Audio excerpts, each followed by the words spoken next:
Estratégias para a Defesa, devidamente autorizado pelo senhor Comandante de Defesa Cibernética, damos início ao quarto e último painel temático do nosso encontro.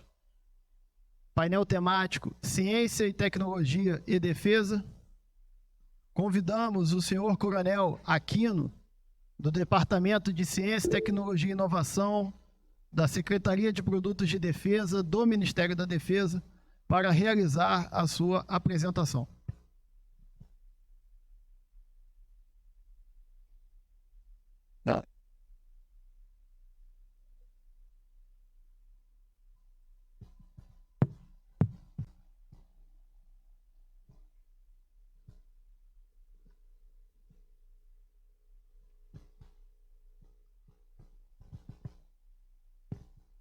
Boa tarde a todos, Comissão Geral. Agradeço pela oportunidade, em nome do Secretário de Produtos de Defesa, do Ministério da Defesa. E a presença do mais antigo aqui, o General, solicita autorização para iniciar e agradecer a todos. Sou o Coronel Aquino, representante do MD, e vim aqui trazer para os senhores uma noção, uma ideia, que nós temos que tornar isso em ação. Não fazemos sozinhos. Nosso papel dentro do que está previsto é alcançar esse objetivo aqui. Apresentar uma proposta metodológica de criação de fomento a ecossistema quântico para a defesa. Eu não estive presente aqui antes, e ontem nós estávamos no BNDES. Então, nós estamos com muitas informações a serem depuradas para torná-las em ação. E isso é prematuro eu falar nesse momento, muito prematuro. Então, nós vamos nos alertar mais à frente, e as autoridades providenciarão tornar viável isso aqui, porque a nossa função é exatamente essa, lá no Ministério da Defesa. Roteiro.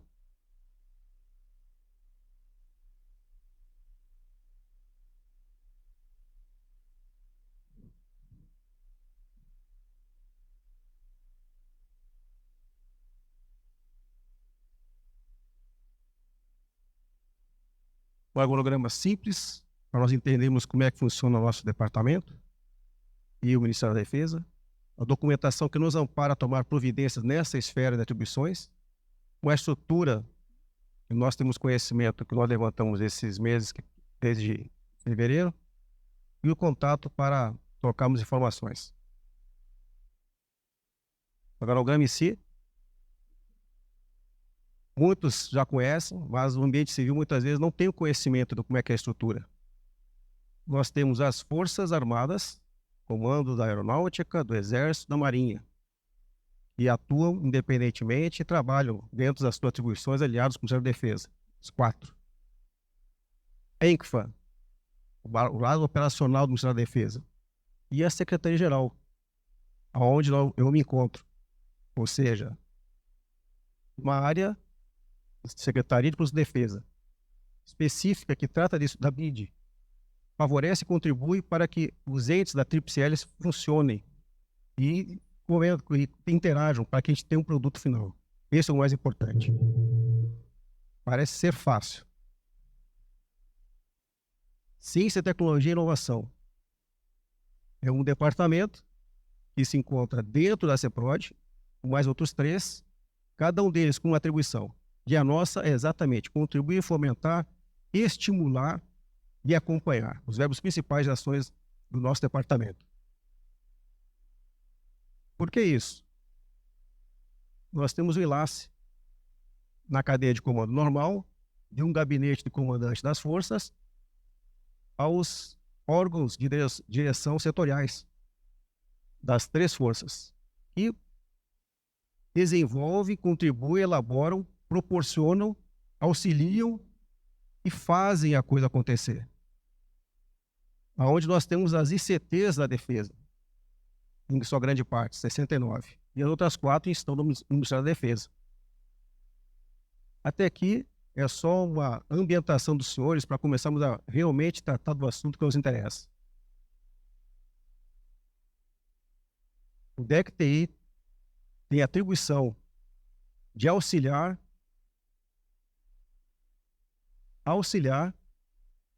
as ICTs a controlarem suas atividades, tentarem desenvolver seus projetos e receberem fomentos Nós contribuímos com a política, não realizamos política. DEC-TI.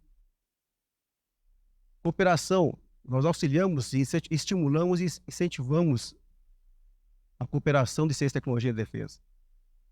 Acompanhamos os projetos sendo desenvolvidos pelas forças. Os estratégicos estão com o ENCFA. Os demais estão conosco. Tecnologias industriais básicas, sensíveis, emergentes e disruptivas. Nós buscamos prospectar quem está fazendo, quem está desenvolvendo, no Brasil e no exterior. Isso começou em 2021, com uma servidora civil que foi para o Ministério da Defesa e conseguiu formar uma metodologia bem próxima de observatórios internacionais e nacionais. Ou seja, ela colaborou e incentivou essa prospecção. E aqui está o nosso departamento, nossa divisão, o qual eu sou chefe, que procura auxiliar no TIB, acompanhar os projetos e fazer prospecção tecnológica.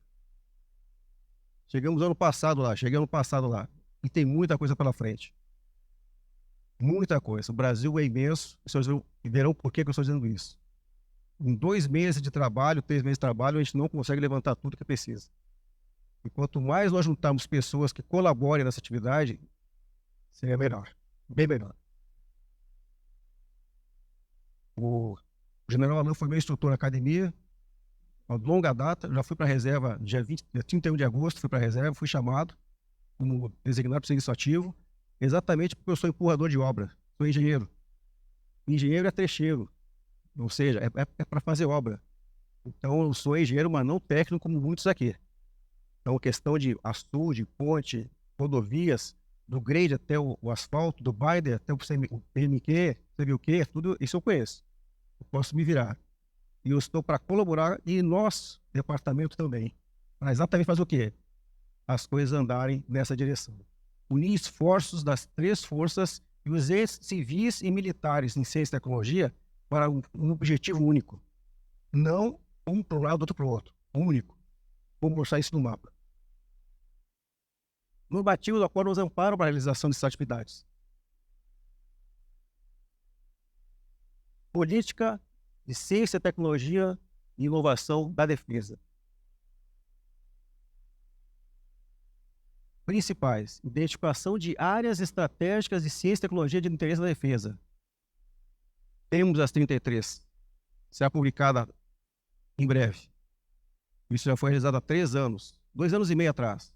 Nós estamos acertando com os estados maiores, exatamente, para ver se não mudou nada. Por enquanto, permanece o que estava antes. Não pela concepção estratégica de 2003, muito pelo contrário. Essa vai ser atualizada também. Implementar sistema de gestão e conhecimento.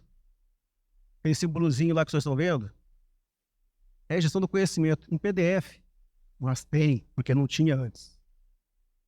A demanda e a gama de conhecimento gerado pelos senhores que trabalham na área de ciência e tecnologia é imensa. Quem já está há mais tempo está tranquilo. Mas não é para estar tranquilo, não. Não se para de gerar conhecimento.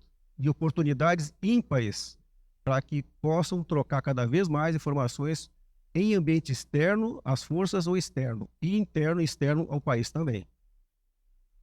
Depois eu vou dizer o porquê disso.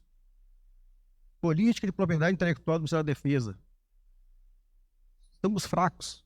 O IFI é o melhor que tem. Desculpe dizer aos demais forças, sou do Exército, mas independente disso. O IFI é exemplar para nós. Nós chamamos o IFI para apresentar uma atividade junto à Espanha, porque eles têm conhecimento. E isso a gente tem que valorizar. Valorizar quem tem conhecimento e demonstra resultado, entrega. É o ponto principal. Não, como disse, não adianta fazer paper, fazer planejamento e não executar. Transformar em ação. É isso que nós estamos sendo demandados. Transformar em ação. E não é fácil. Política Nacional da Base Industrial de Defesa. A nossa 6ª atribuição do regimento interno do DEC-TI, junto ao CEPROD, publicado em janeiro desse ano, que já era também de outros anos, permaneceu, contribui a estimular a interação entre as empresas ou a indústria, ciência, tecnologia e governo. Por isso que está aqui. Estamos amparados também. E aqui a abreviatura de uma amiga minha, ela colocou assim: Coronel, como é que eu posso colocar isso de uma maneira que todo mundo entenda? Coloque o que você acha que deve ser. É o mais fácil. Foi lá que fez a apresentação, eu... Pode deixar assim. Definição de áreas tecnológicas de interesse da defesa. Quântica estava lá. Não é novidade. Agora, quando a gente começa a ver sub-áreas, são diversas. E esse Brasil tem muito mais para nós. Muito mais. Quando falamos de Instituto de Ciência e Tecnologia Militares, nós temos esses 6. CASNAV, CTRMJ, IME, CDE, perdão, Centro de Análise de Sistemas Navais, Centro Tecnológico de Marinha do Rio de Janeiro, Instituto Militar de Engenharia, Centro de Desenvolvimento de Sistemas, Centro Tecnológico do Exército, Instituto Tecnológico da Aeronáutica. E esses 2 entes, que não são ICTs, mas estão em franco desenvolvimento na área quântica. Como é que nós descobrimos isso? Aquela metodologia que eu falei há 2 slides atrás. Exatamente por aquilo que nós temos, reunimos, conversamos, temos contatos com outros entes da federação para levantar a ferramenta. Essa ferramenta funciona. Ela prospecta a tecnologia, ou seja, dá resultado para nós com capacidades e potenciais potenciais de competência e capacidades no Brasil. E por incrível que pareça, às vezes aparece também no Brasil, no exterior.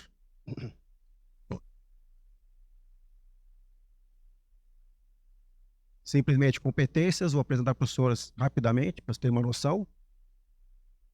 As capacidades que esses entes possuem. E aquilo que nos interessa. Alguns daquelas ICTs desejam, querem só 1 ou 2 itens. E tem outros que desejam todos. E aqui, o suprassumo foi mapeado no Brasil todo. Entre laboratórios quânticos e grupos existentes de estudo nessa área. E especificamente computação quântica, mapeamento realizado em óptica, informação quântica, criptografia quântica, materiais quânticos. Aqui tem um erro, o Brasil não tem nenhum computador. O Brasil comprou um computador, certo? Quântico. Por favor. Mas tem mais um, agora, daqui a poucos dias anunciado que vai ser comprado também. Novidade, mais um.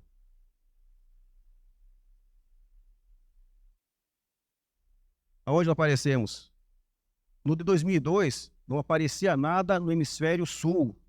No 2003 apareceu Brasil, África do Sul e Austrália. E esse recurso aqui é, não sei se vocês estão vendo, 12 milhões de euros, são 60 milhões de reais. É da Embrapi. Não está investido, mas está à disposição. Uma noção sumária é exatamente aquilo que nós temos condições. Outras referências no mundo.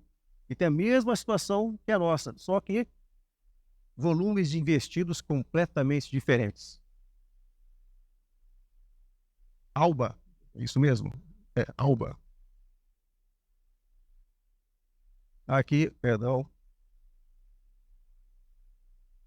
Outra referência. Planejamento já foi feito para o exército australiano. Eu não comentei da Espanha, eu passei rápido e errado. Exatamente o seguinte, temos que ter atenção como organizar e o que nós desejamos fazer. Aqui começou em 2008, encaminhando quase todos os alunos para a Europa e Estados Unidos para estudarem. 2008, para ter o que tem hoje, uma internet 6, 6G. E o propósito nosso é exatamente isso aqui. Nós temos à disposição isso aqui junto ao MD. Nossa intenção é potencializar as ICTs existentes aos órgãos envolvidos para que a gente tenha o resultado. Para alcançarmos esse objetivo aqui que é operacional e dual. Tudo que vocês têm aqui é dual. Só não mísseis. Tá? Não mísseis. Armas não é... Pode tentar utilizar os itens, mas não o míssil em si propriamente dito. Espero ter cumprido o meu objetivo dentro do previsto.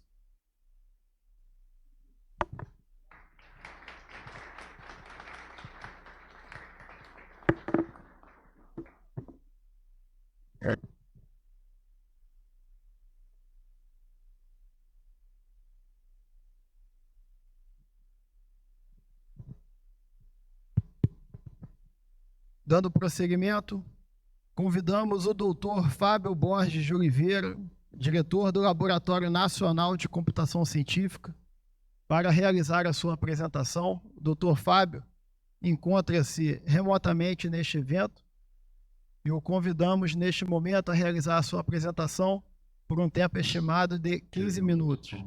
Doutor Fábio, a palavra está com o senhor.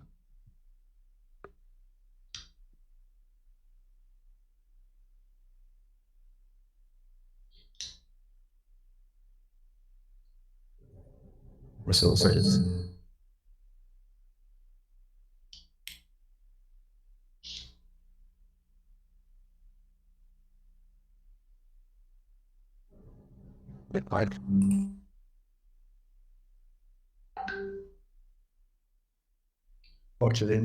então, obrigado.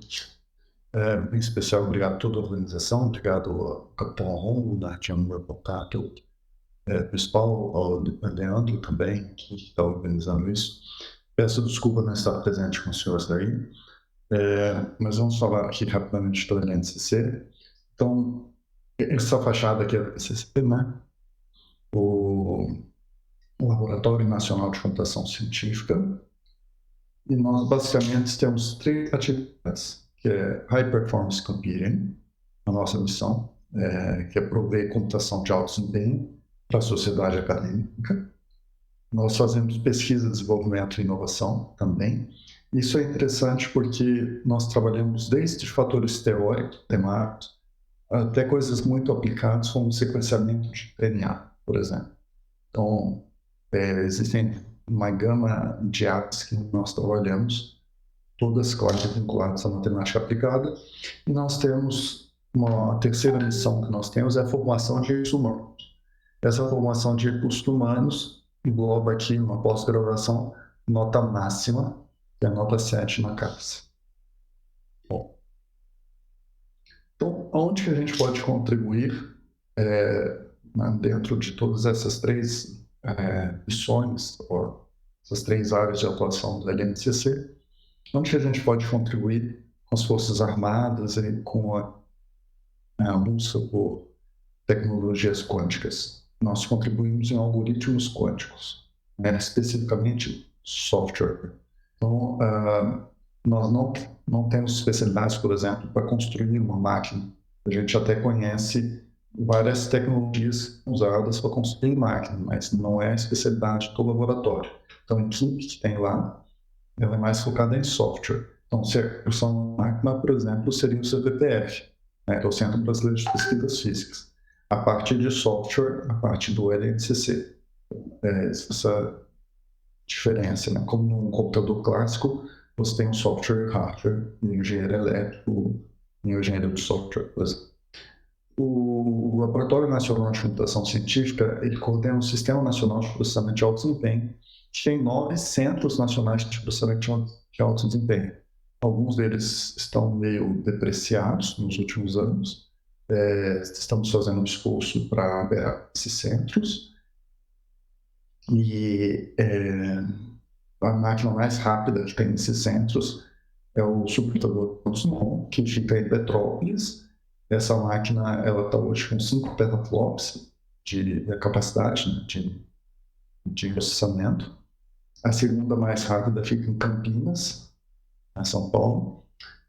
E, bom, o LNC coordena todas elas, né? Que, na verdade, através de Sinapad coordena todas elas. É interessante também que nós temos no Sinapad um simulador quântico. Tá? Assim, na verdade, a máquina não chegou ainda, né, mas nós já ganhamos um projeto, FINEP, para comprar um simulador quântico. E esse simulador quântico, ele consta com 38 qubits. Então, para nós de software, né, claro que é interessante você fazer uma máquina, um computador quântico com 3 qubits para começar a entender como funciona. Você precisa, para você chegar nos 38, 60, 1024, você precisa construir com 3. E aí vai crescendo, vai escalando. Agora, para nós de software, não tem o menor sentido uma máquina, um computador quântico com menos de 38 qubits. Porque isso a gente usa um simulador e tem o mesmo resultado. Bom, e vocês estão cansados de ouvir falar do algoritmo de Shor, do algoritmo de Grover, da computação quântica. Eu queria chamar a atenção aqui para o algoritmo de Grover, né, a questão já que nós estamos falando de software, então como a gente pode ver aqui, o algoritmo de Grover ainda é você está construindo circuitos, não é uma coisa na qual, tipo, simplesmente eu vou lá e uso um software, uso Python, claro, você pode usar Python, mas não é simplesmente usando Python que você vai rodar, né? Você tem que entender como funciona, por exemplo, a matemática que traz todo o software. Bom, computação quântica é muito diferente da computação clássica porque você precisa de uma matemática, então não é fácil de você treinar pessoas para aprender um software. Uma pessoa que fez engenharia da computação, se ela não estudou computação quântica, dificilmente ela consegue fazer o básico em computação quântica. Eu queria chamar a atenção para esse algoritmo de Grover, não conhecido, que é o seguinte: se você tem 100 folhas, 100 páginas, você quer encontrar uma página, né? Qual que é a página correta? Não foi a primeira, não foi a segunda, e qual que é a página que você vai encontrar, né? No meio, você pode começar pela primeira, pela última, aleatório, não importa, se não tem ordem, não importa. Aí, para você encontrar essa página, no meio de 100, o pior caso é a última página que você está procurando. No caso, em médio, é 50, né? Metade. Mas, no pior caso, é a última página. Um computador quântico faz isso, no pior caso, com 10 passos. Então, isso quer dizer que qualquer algoritmo, né, a própria organização da arquitetura da máquina, como você armazena na memória, qualquer algoritmo, no pior caso, você tem um ganho quadrado. Isso é uma coisa muito interessante, tá? É claro que esse ganho quadrático não é nada perto do ganho de Shor, que é exponencial, no caso da faturação, né? Para quebrar, por exemplo, o RSA, na prática, acessar as contas bancárias do planeta.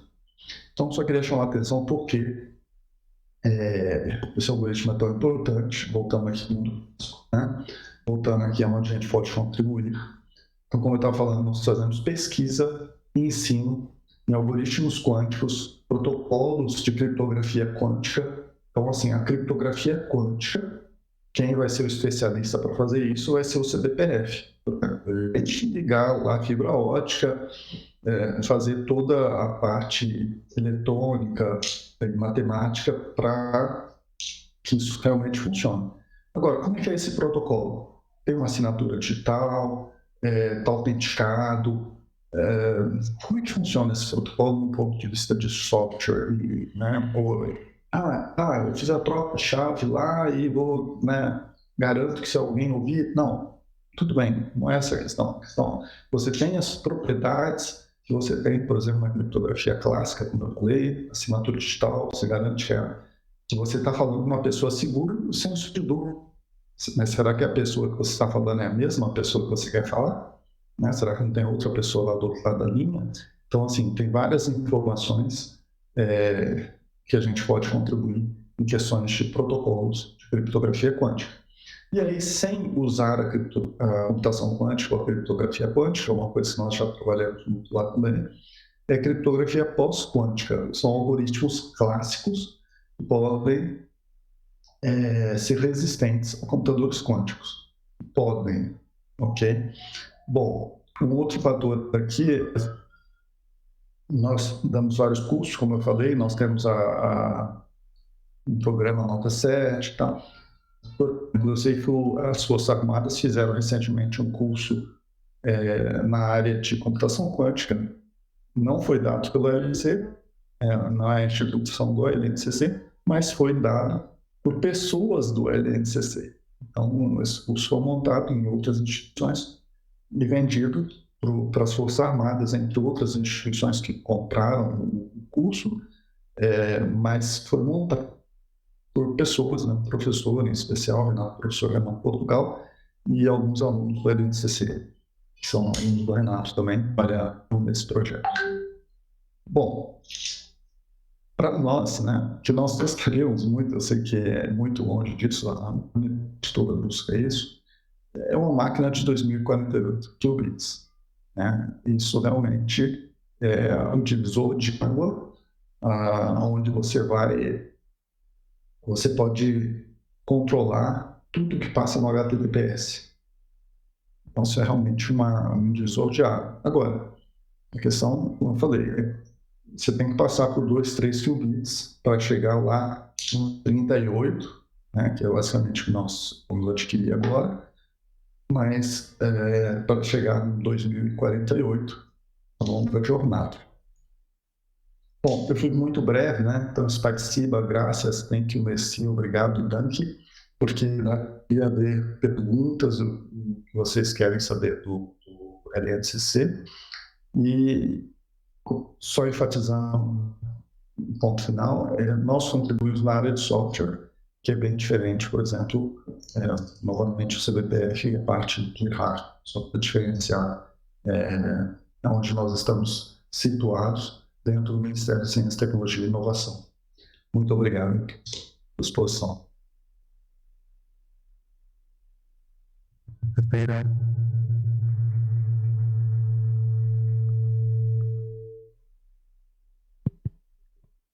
Doutor Fábio, muito obrigado. Dando prosseguimento, convidamos o antigo e eterno, né, oficial de infantaria, doutor Ivan, do Centro Brasileiro de Pesquisas Físicas, para realizar a sua apresentação no período de 15 minutos. Obrigado, capitão. Eu que agradeço. Muito Muito obrigado pelo convite. Eu vou me juntar aos meus colegas, né, e parabenizar pela realização desse evento. Eu considero realmente histórico, né? Nunca tinha havido nada parecido como um evento como esse que está aqui. Bom, o meu objetivo é mostrar para vocês as atividades que são desenvolvidas nessa área lá no CBPF, né? E é onde nós podemos colaborar com esse esforço que está sendo organizado. Eu queria começar apresentando a instituição para quem não conhece. Nós estamos localizados no bairro da Urca, no Rio de Janeiro. O bairro, o Antônio Zalaquete já falou um pouquinho ontem sobre mostrou um mapa parecido com esse que está aqui, né? O CBPF ele fica próximo da Praia Vermelha, portanto do IME, né? Então do telhado do CBPF a gente enxerga o Fernando lá no IME, que chega às 6 horas da manhã todo dia. 6h10, né? E o Morro da Urca aqui. Então, nós somos uma unidade de pesquisa do MCTI, né? Assim como o LNCC, que falou agora, e fomos fundados em 1949, né? Então, para os padrões brasileiros, é uma instituição bem antiga. Nós somos pequenos, né? Atualmente com 45 pesquisadores, servidores na ativa, mas nós vamos praticamente dobrar o nosso quadro no ano que vem. Nós ganhamos 36 vagas do MCTI para um concurso que vai ser realizado no ano que vem, e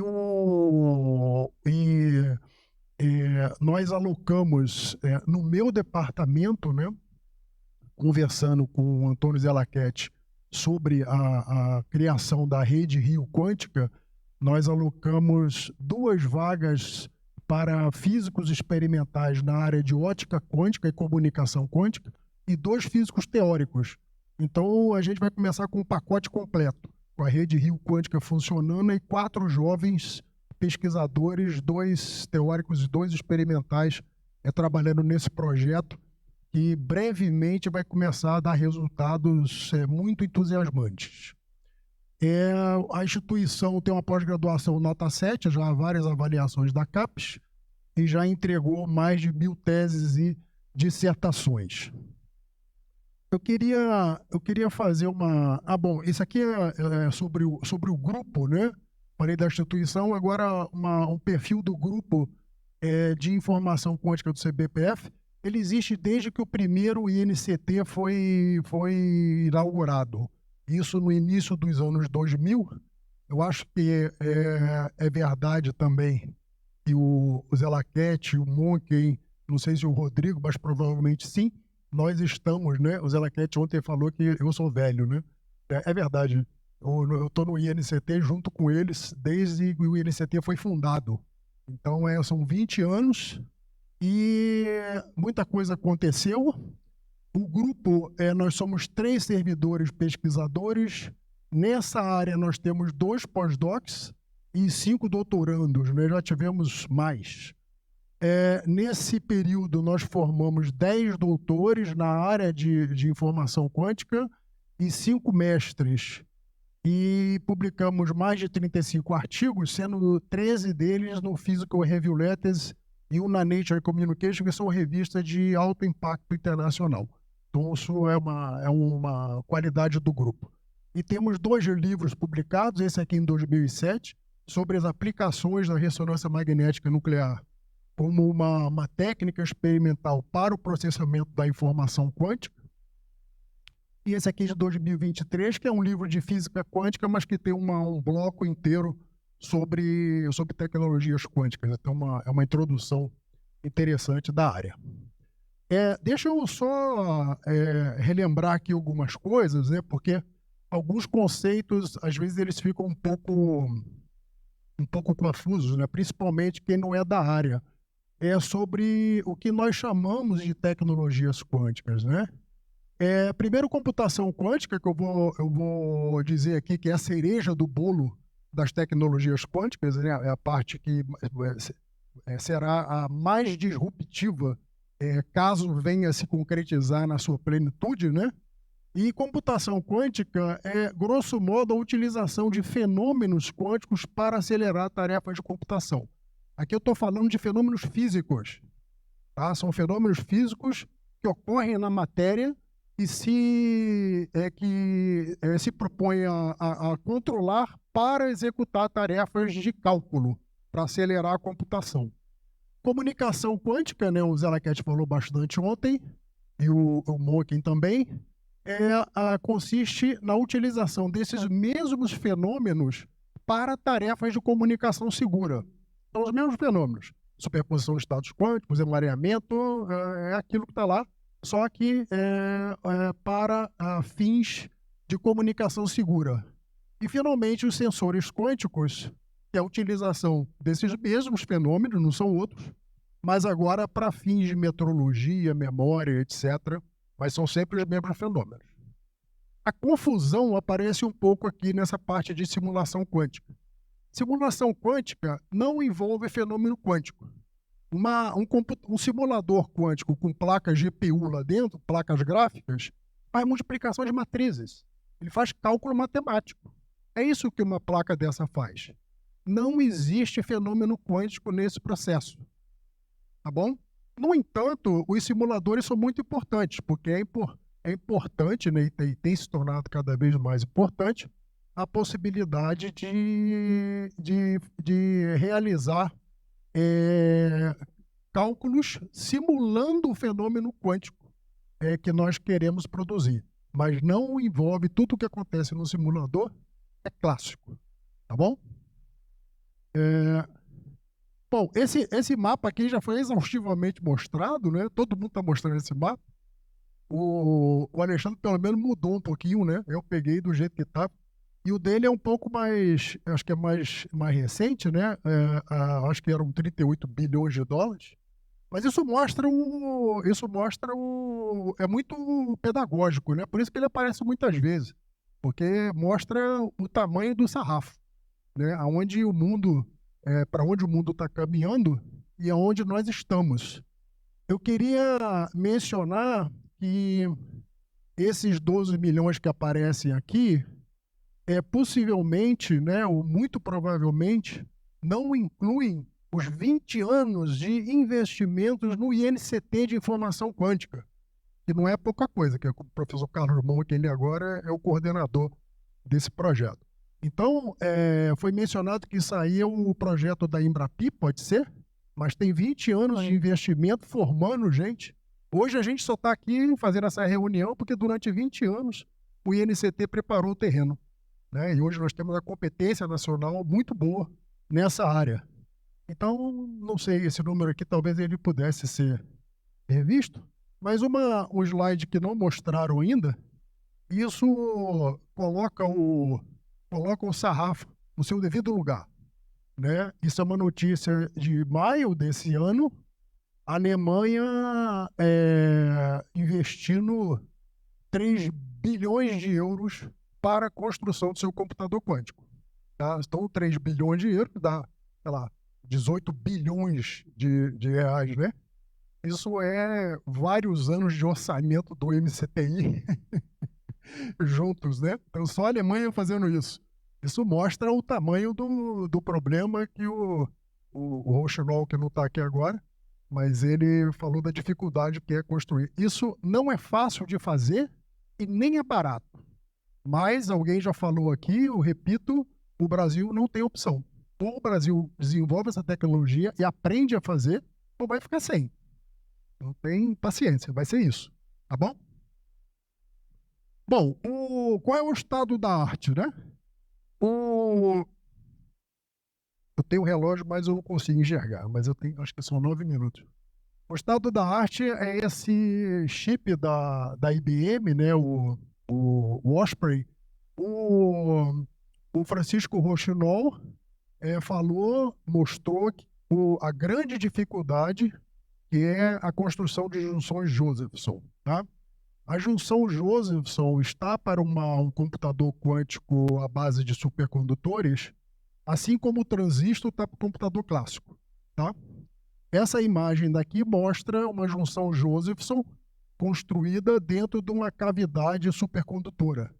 É isso que a gente está tentando fazer e tivemos já algum grau de sucesso que eu vou mostrar, o Rochinol também já mostrou, aqui no Brasil. Esse aqui é o chip de uma empresa canadense, a D-Wave, foi que o Alexandre mencionou ali que embargou o Brasil, eles não vendem os serviços para o Brasil, mesmo se tiver o dinheiro para pagar, eles não vendem. Mas também não fazem muita coisa, né? Eles fazem coisa de bancada. Eu não entendi direito por que eles não estão vendendo, porque ainda não fizeram nada extraordinário, mas a tecnologia está avançando, né? E esses dispositivos têm centenas de milhares de junções Josephson construídos dentro deles e conectadas e funcionando. E a gente aqui está pelejando para fazer uma, né? Então, o Brasil está... aliás, se eu não me engano, né, a primeira junção Josephson funcionando foi demonstrada em 1959. E o Brasil só fez a primeira agora. Tá? Então, é uma tecnologia que não é fácil, né, e envolve um investimento, um grande esforço, né, de pessoas e investimento financeiro também. Então, esse aqui é o estado da arte da IBM, né? O Osprey ele tem 433 qubits lá dentro dele, mas esses 433 qubits não são controláveis ao mesmo tempo. O grande problema da computação, o santo grau da computação hoje é o controle de erros de operação. Se esse chip aqui pudesse ser controlado sem erros, a humanidade já não seria mais a mesma. A ciência, a tecnologia e toda a nossa vida não seria mais a mesma se esse chip, que já está construído, fosse plenamente operacional. O que se consegue fazer, a gente tem uma colaboração com a IBM, a gente acessa esse chip. Mas o que se consegue fazer é fazer operações num número pequeno de qubits nesse chip grandão. Né? Não se consegue operar todos eles ao mesmo tempo, livres de erros. Eu acho que se consegue até operar ao mesmo tempo, só que vai sair tudo errado.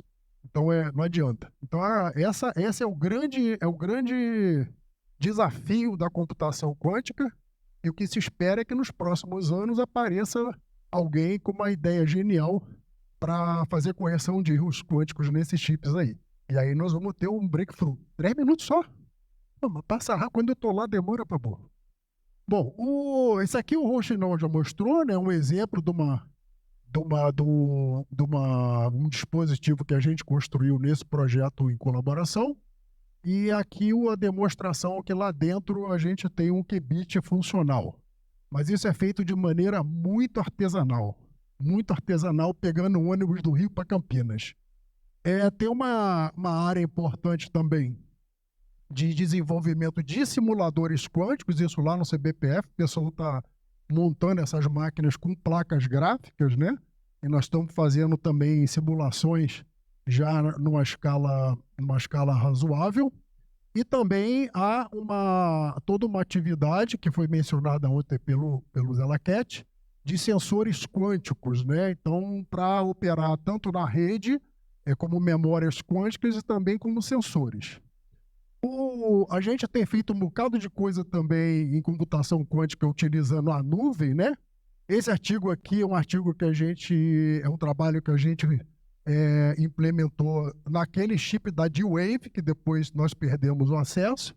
Nós temos feito várias coisas também utilizando os chips da IBM, etc. Então, computação quântica na nuvem é uma coisa que vale a pena aprender, porque é uma tecnologia que está disponível e vai preparando as pessoas, os profissionais. Aqui, finalmente, né, nós estamos instalando o Laboratório de Tecnologias Quânticas, é uma encomenda do MCT-FNEP. Então, alguém mencionou ontem a importância das encomendas. Isso aqui é uma encomenda. Esse projeto, eu sou o coordenador do projeto, é um projeto de 23 milhões, dos quais já foram pagos 21 milhões pela FNEP. Então, os outros dois, nós estamos esperando lá, né? Nós queremos esses outros dois lá, tá bom? Então, ele é um laboratório completo para fabricação e caracterização, estou acabando, e caracterização de chips quânticos com até 8 qubits. Se a gente conseguir fazer 5, eu me aposento, tá? Mas a gente pode chegar a 8, tem capacidade para fazer 8. E fazer os chips não é apenas tirar a fotografia do chip e falar, olha o chip que nós fizemos. Nós queremos fazer o chip e vamos implementar algoritmos dele, porque você precisa mostrar que ele está funcionando. Então, nós vamos implementar algoritmos nessa escala. Então, onde podemos contribuir? Dispositivos supercondutores para computação quântica, sensores quânticos, né, que são aqueles sensores à base de centros de vacância, algoritmos quânticos na nuvem e simuladores com placas gráficas, e ainda tem toda a parte de ressonância magnética nuclear, que a gente tem uma grande expertise, e podemos implementar protocolos quânticos nesses sistemas pequenos, tá bom? Muito obrigado. Deu certo?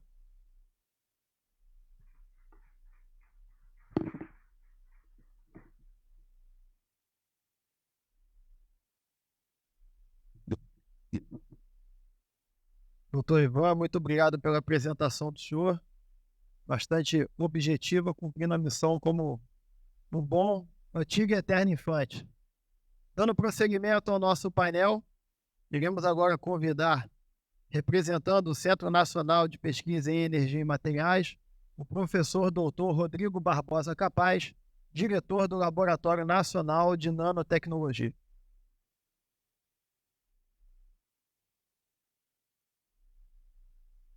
Obrigado, Capitão Rômulo. Obrigado a todos pelo convite de participar aqui. Faço minhas as palavras do Ivan.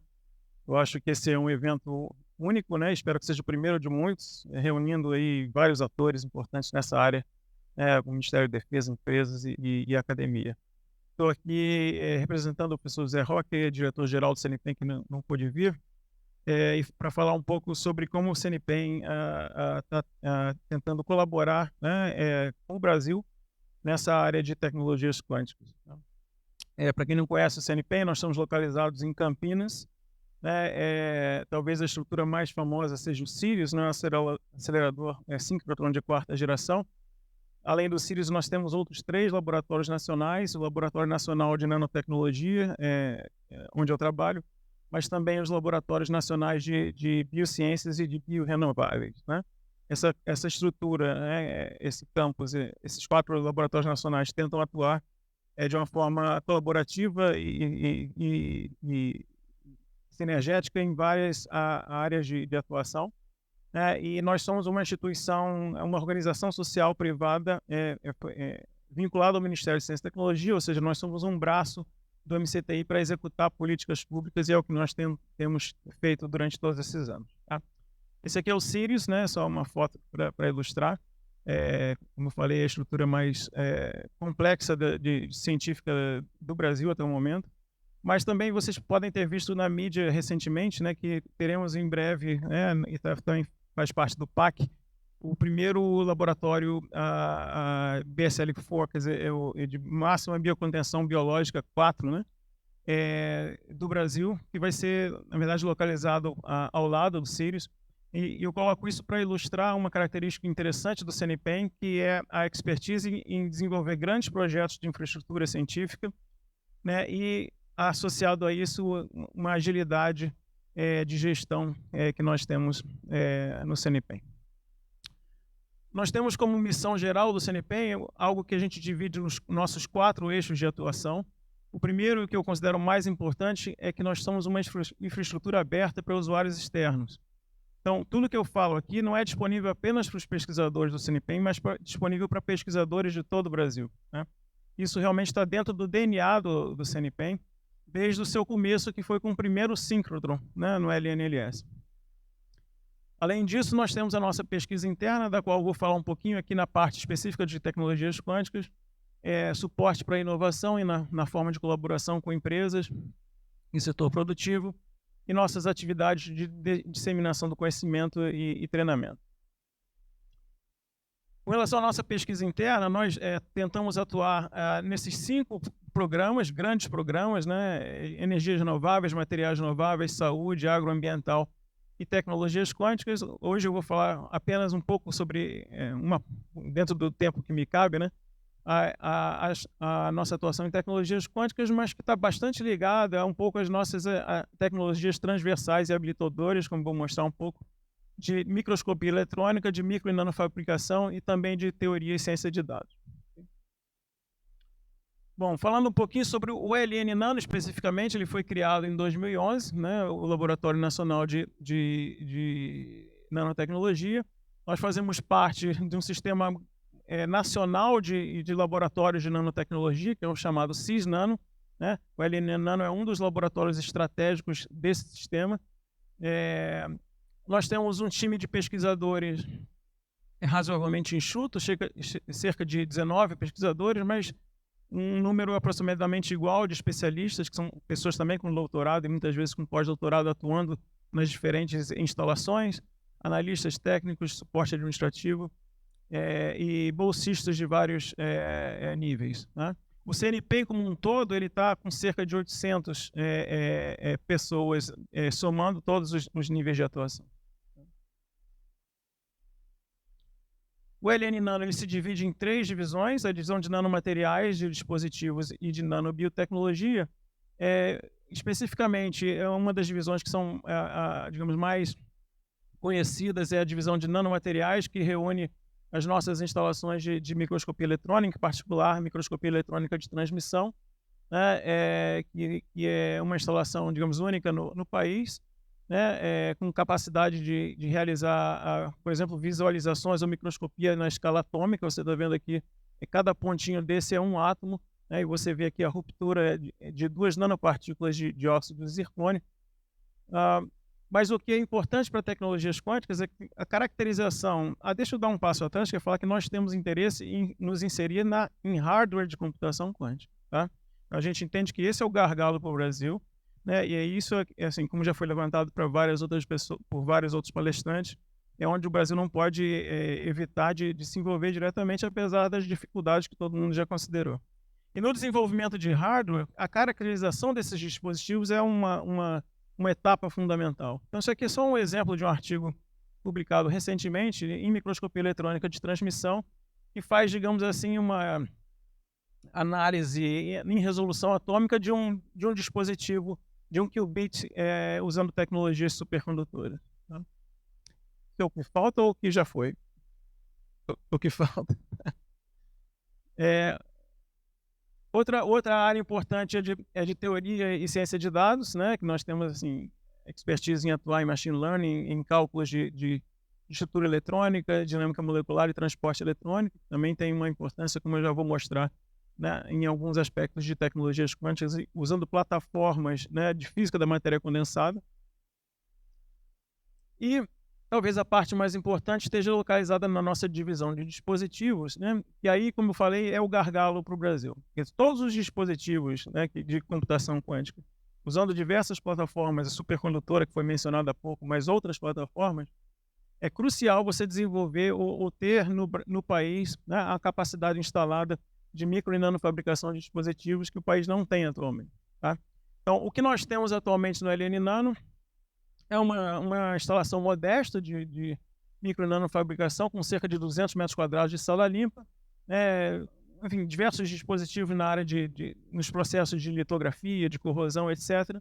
Mas algo que eu considero ainda modesto para o que o país precisa. Tá? Também algumas instalações no crescimento de materiais semicondutores, né, e medidas elétricas que são também importantes para a computação quântica. Vou destacar esse aspecto que eu acabei de mencionar há pouco, quer dizer, não importa se você está numa plataforma supercondutora ou semicondutora, ou íons armadilhados, né, ou outras plataformas mais exóticas que existem para computação quântica, é crucial você ter a capacidade de micro e nanofabricar seus dispositivos. Tá? Então, o que a gente percebe é que a gente tem que entrar de frente nesse desafio de aumentar a nossa capacidade de micro e nanofabricação, e isso a gente imagina que vai ser o próximo grande projeto do CNPEM, né, em termos de infraestrutura computacional, já em diálogo com o MCTI.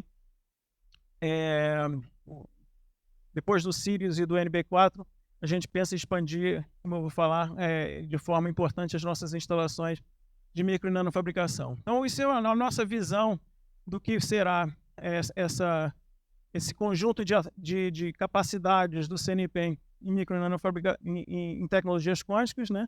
A gente pretende atuar em micro e nanofabricação, na caracterização e também na simulação e testes de dispositivos. Lembrando, mais uma vez, como eu falei no início, isso não é disponível para os pesquisadores do CNPEM, mas instalações abertas para usuários externos de todo o Brasil. Um assunto que certamente vocês devem ter visto na mídia, quer dizer, a guerra dos chips, né? Quer dizer, a guerra entre Brasil e China, Brasil quem dera, entre Estados Unidos e China, né, pelo domínio e o controle de fabricação de semicondutores, que é algo que toca de forma lateral, mas importante, nessa necessidade de micro e nanofabricação que eu mencionei. Tá? Então, a gente não tem, a gente tem deficiências em todos os níveis. Eu não estou nem falando de grandes fábricas como existem em Taiwan e na Coreia, que seriam algo inatingível no curto prazo.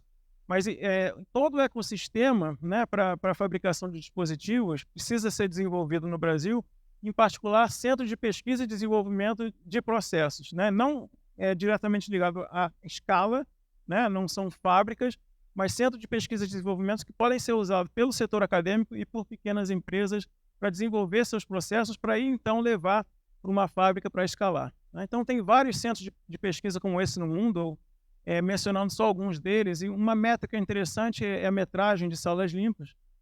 Vou passar rapidamente por isso, mas nós temos em Berkeley, no MIT, em Argonne, em Harvard, vários centros de micronanofabricação, em Cornell, né? E é algo que a gente precisa ter no país e que é o objetivo do CNPEM ter no médio prazo. Tá? Lembrando que essas grandes instalações de micronanofabricação não servem apenas para tecnologias quânticas, elas são instalações versáteis que servem para desenvolver dispositivos dos mais diversos tipos que se inserem nas cadeias das mais diversas áreas produtivas. Tá?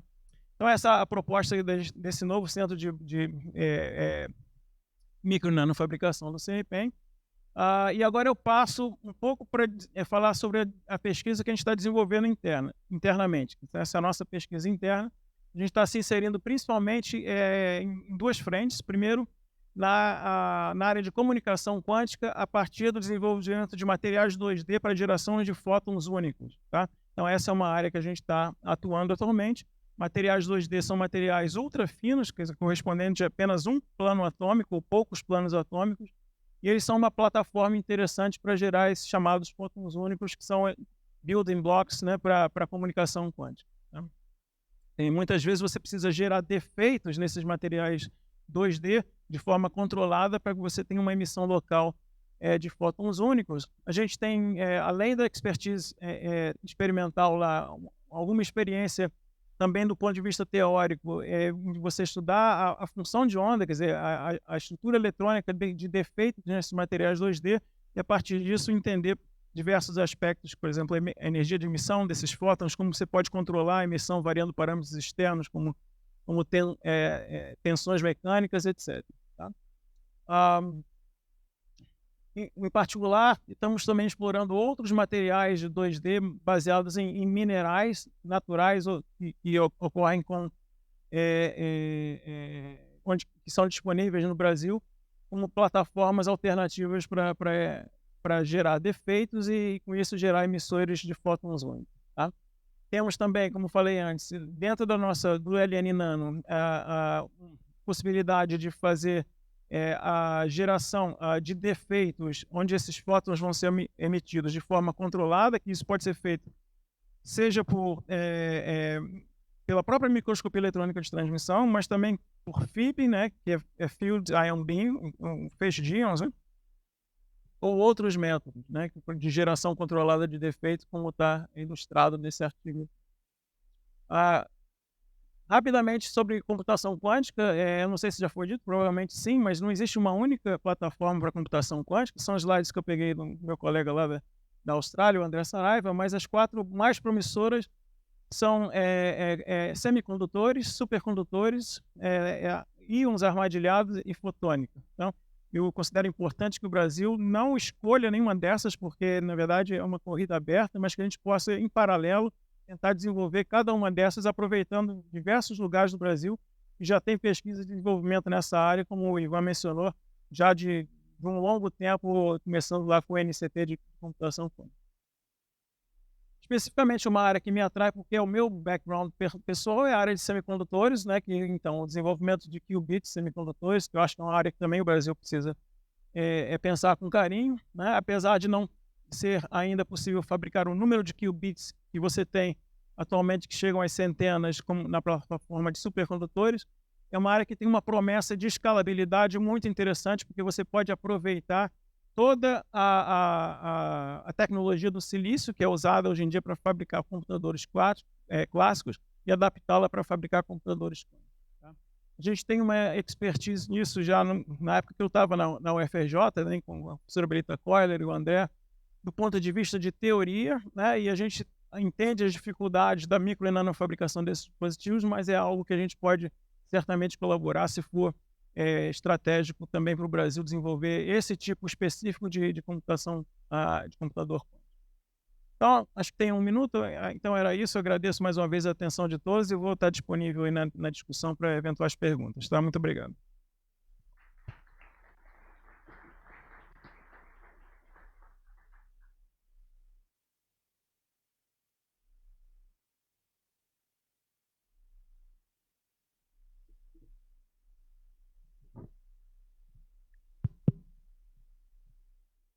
O doutor André Saraiva foi aluno do professor Rodrigo Capaz e da professora Belita Coiler. Professora Belita Coiler, referência para que nós, mais uma vez, registremos aqui, né, uma referência para a realização desse primeiro Encontro Nacional de Tecnologias Quânticas para a Defesa. Numa das interações com a FRJ, tanto com o professor Luiz Davidovich, quanto que com a professora Belita Coiler, ela comentou da sua experiência no doutorado nos Estados Unidos e o tanto que as Forças Armadas estavam próximas. Então, esse é um dos fatos geradores para que tivéssemos hoje, por decisão das autoridades, a realização desse primeiro encontro nacional. Dando prosseguimento, então, gostaria aqui de convidar o doutor Ricardo Coutrin Teixeira, do Centro de Tecnologia da Informação Renato Archer, que também fica em Campinas, para, num prazo de 15 minutos, realizar a sua apresentação. Doutor, seja bem-vindo.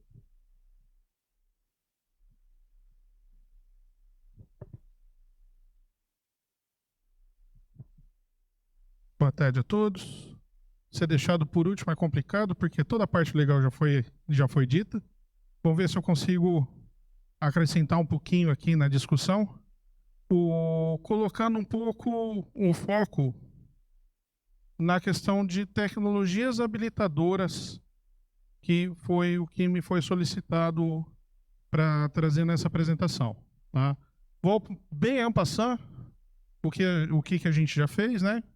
Lá no CTI, um pouquinho da minha história. Então, eu trabalho com microfabricação já há mais de 30 anos, tá certo? Venho da Universidade Estadual de Londrina, passei pela Unicamp, em MEC, na Bélgica, e tô já há 13 anos no CTI, onde eu trabalhei bastante na parte de empacotamento eletrônico.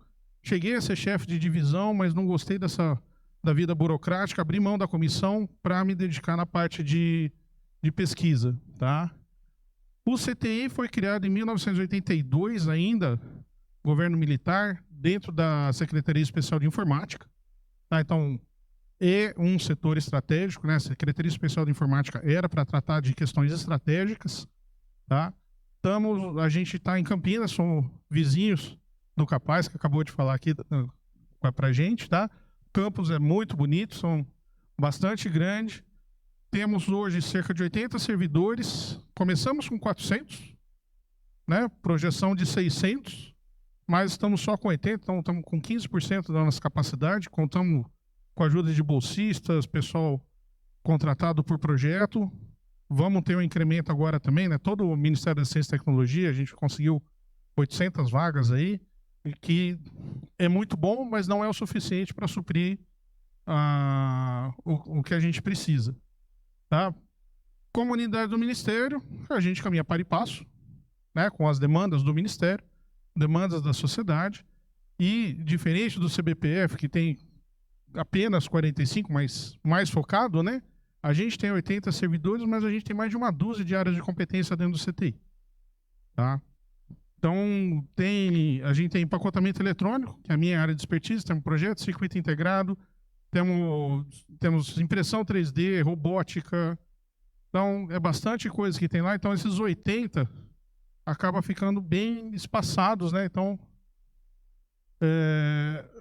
com todas as áreas, com todos os projetos que a gente tem. O que a gente já trabalhou com o pessoal da defesa? Então, a gente já tem uma experiência positiva, tá? A divisão de empacotamento eletrônico hoje, onde eu me insiro, é essa daqui. Nós somos em 11 pessoas, 6 servidores e mais 5 bolsistas. Temos 2 vagas abertas, então se alguém tiver com um aluno que está terminando uma pós-graduação aí, está precisando de ajuda, conversa com a gente depois, a gente tem vaga disponível lá no CTI, tá bem? E nós temos dentro da área de empacotamento eletrônico. Eu estou focando só na minha área, porque se for falar do CTI inteiro, a gente fica um dia aqui falando e vai coisa ainda, tá? Dentro da área de empacotamento eletrônico, nós temos uma sala limpa de 250 metros quadrados, com vários equipamentos para a área de empacotamento, tá? E microfabricação também. Então a gente saiu da área de empacotamento eletrônico só, ou seja, depois que o chip já está pronto, e entramos também na parte de microfabricação, porque o empacotamento eletrônico demanda isso também, foi evoluindo junto com todas as áreas, então muita coisa da microfabricação, da nanofabricação, a gente teve que incorporar para o empacotamento eletrônico também. Tá? Aqui algumas coisas que a gente já fez, né? São serviços que a gente disponibiliza, então também somos uma instituição aberta, tá? O carro-chefe da divisão de empacotamento eletrônico é exatamente a prestação de serviços tecnológicos. Então, o pessoal da Unicamp, da USP, Federal de Minas Gerais, né, sempre recorrem a gente para fazer finalização de componentes e esse tipo de coisa para que as pesquisas possam ser finalizadas. Tudo isso aqui é coisa que a gente já fez no CTI. Isso daqui é um detetor de câncer, isso é um componente fotônico, isso são células microfluídicas, tá? Então, a gente empacotamento eletrônico, microfabricação, mas a gente gosta de meter o bedelho em tudo que é possível, tá? Dentro das atividades que a gente já fez com o Exército. com as Forças Armadas. Né? A gente teve desenvolvimento junto com o CETEX de dispositivos de detecção infravermelha, visão noturna. Tá? O CETEX veio com uma ideia, né? E a gente, junto com outros parceiros, não só o CTI, claro, né?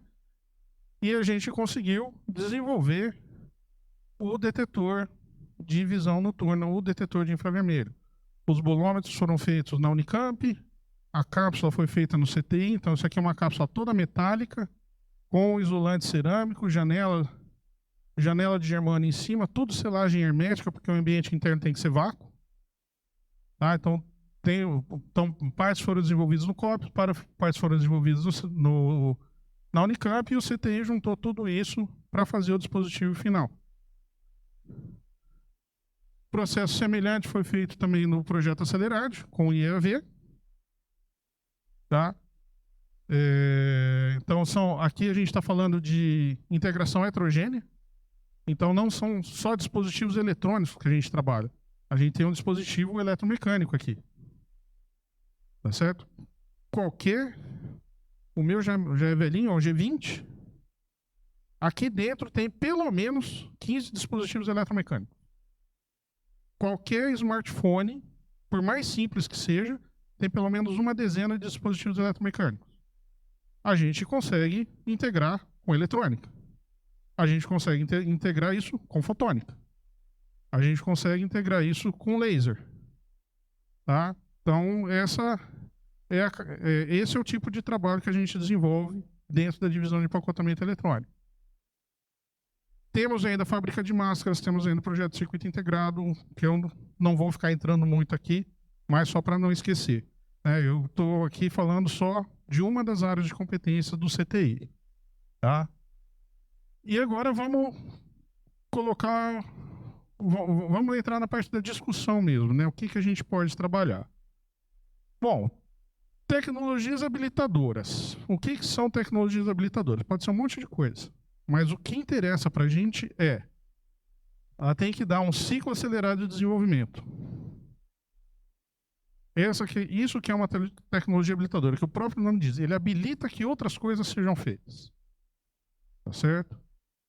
E ela pode ser aplicada em vários campos do conhecimento. Por exemplo, uma coisa que está muito em voga, né? Um tema da moda, que é a indústria 4.0. Para que a indústria 4.0 seja desenvolvida, ela demanda várias tecnologias habilitadoras. Algumas delas a gente tem no CTI. Até pouco tempo atrás a gente tinha a parte de cibersegurança também. Ainda existe o pessoal que trabalha com isso, só que eles estão migrando para a parte de inteligência artificial. Como tem pouco braço, tem que escolher um ou outro, então eles estão deixando um pouco a parte de cibersegurança e indo para a parte de inteligência artificial. Pode ser utilizado em cibersegurança também? Pode, mas está focando na inteligência artificial, que vai ser uma tecnologia habilitadora para cibersegurança e outras tecnologias também. Na parte de microfabricação, que é onde eu queria chegar, né? Microfabricação não é uma tecnologia habilitadora. Tá? São várias tecnologias habilitadoras debaixo de um chapéu. A maioria do pessoal aqui acho que conhece. Para quem não conhece ainda, o processo de microfabricação é uma iteração. Então você repete, sempre a mesma sequência de processos. Então você deposita um filme, você transfere um padrão, você corrói o material onde você quer, onde você não quer, limpa todos os resíduos e faz de novo. E faz de novo, e faz de novo. Um chip de memória, um processador, né, um Intel i7, um Intel i9, ARM, etc., eles repetem esse processo aqui, esses 4, né? Eles fazem essa iteração de 4 passos 20, 30, 50 vezes. Tá?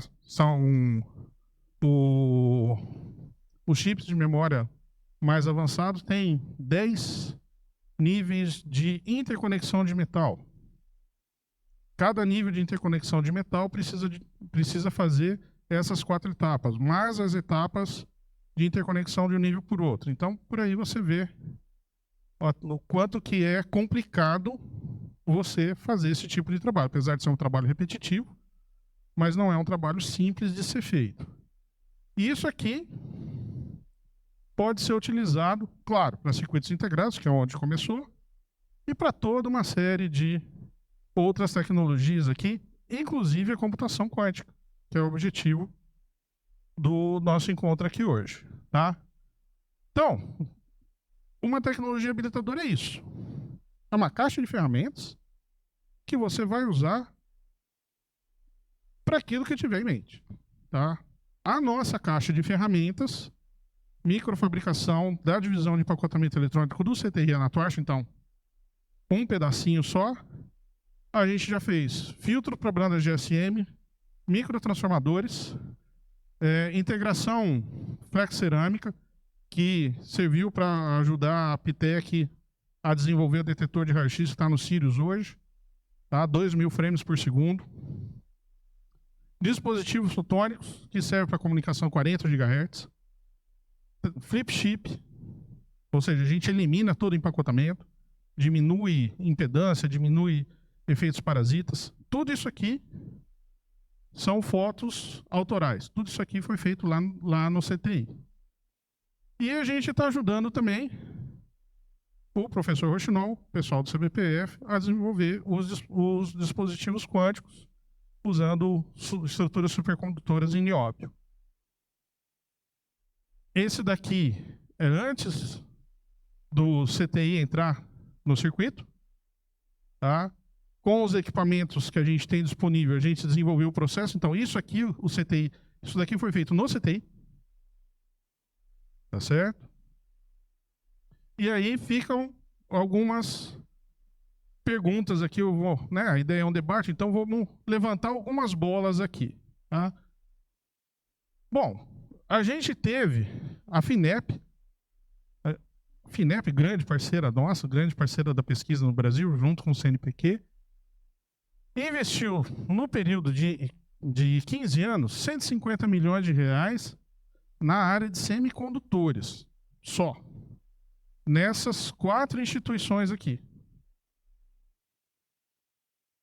Não é pouco dinheiro. Sem contar todo o recurso que tem do PADIS, sem contar os INCTs. Aqui a gente falou muito do INCT de informação quântica, né?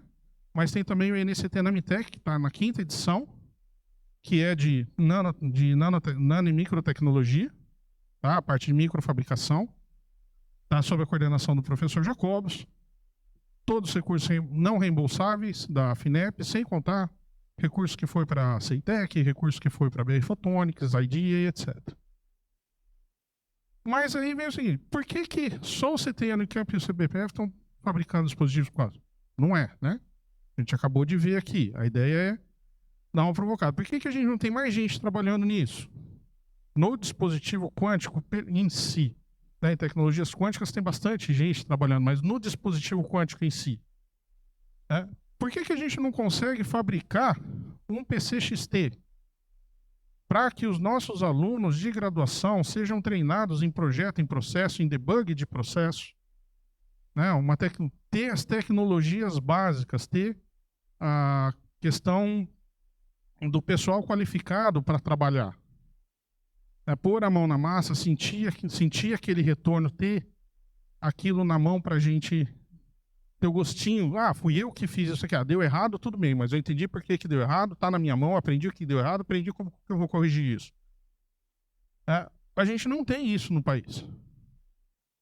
Temos condições de ter, mas não temos. Tá?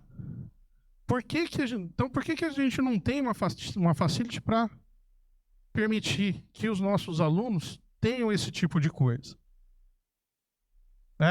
Bom, alguns motivos. Quando a gente fala de semicondutor é muita coisa. Aqueles 150 milhões, mais todo o dinheiro investido, não é para microfabricação, é para semicondutor. Então entra célula solar, entra montagem de aparelhos, nada contra. Multilaser é uma gigante nacional, tá? Mas ela não trata o semicondutor, ela não trata a microeletrônica raiz, vamos dizer assim. Ela não faz microfabricação, ela usa compostos que são microfabricados. O transistor é uma commodity para ela. Tá? A CEITEC, tentamos fazer... vamos usar a CEITEC para fazer prototipagem. Espera aí. CEITEC é uma fábrica ou CEITEC é um apoio? São coisas diferentes. Se o CEITEC é uma fábrica, tem que pensar em ter lucro, tem que ter 50% de exportação, senão ele não é viável. Quem é que vai bancar isso? De onde vem o dinheiro? Porque aluno de graduação não tem.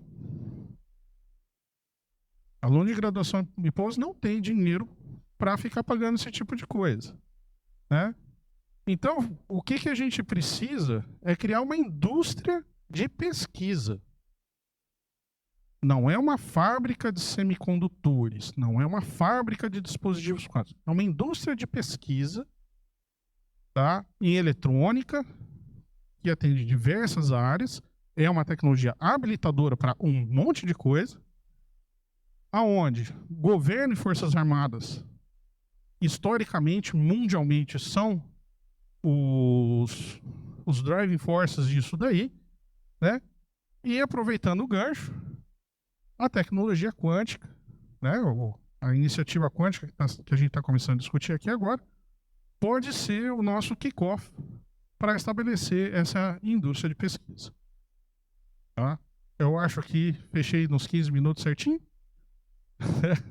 Então é isso, gente. Agradeço a atenção e ficamos à disposição para trocar ideia, discussões e tomar um café depois. Tá? Muito obrigado.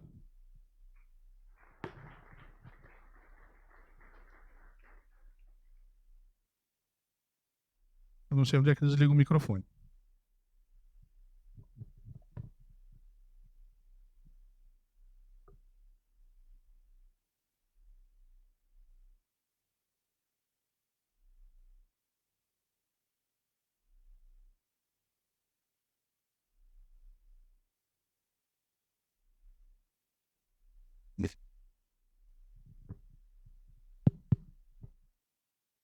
Doutor Ricardo, muito obrigado. A gente vê essa interconectividade do CTI Renato Arce, ajudando outras universidades. E o CTI, às vezes, ele salva famílias, né? O diretor do CTI foi orientador da minha irmã no doutorado no IME, né? Co-orientador dela. E salvou ela na reta final. Então, agradecemos ao CTI, não só pelo seu papel no Estado, mas também na vida social dos nossos recursos humanos. Vamos dar prosseguimento agora à nossa etapa de debate. Teremos 25 minutos para os debates e, neste momento, convidamos os painelistas a tomarem posição de destaque na mesa debatedora.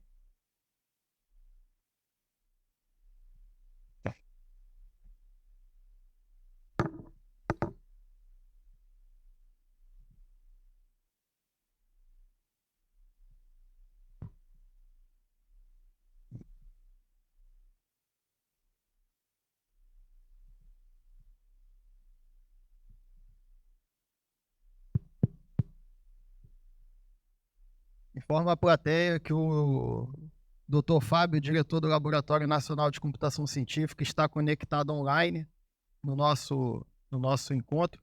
Então, caso alguém tenha alguma pergunta para ele, ele está em condições de responder.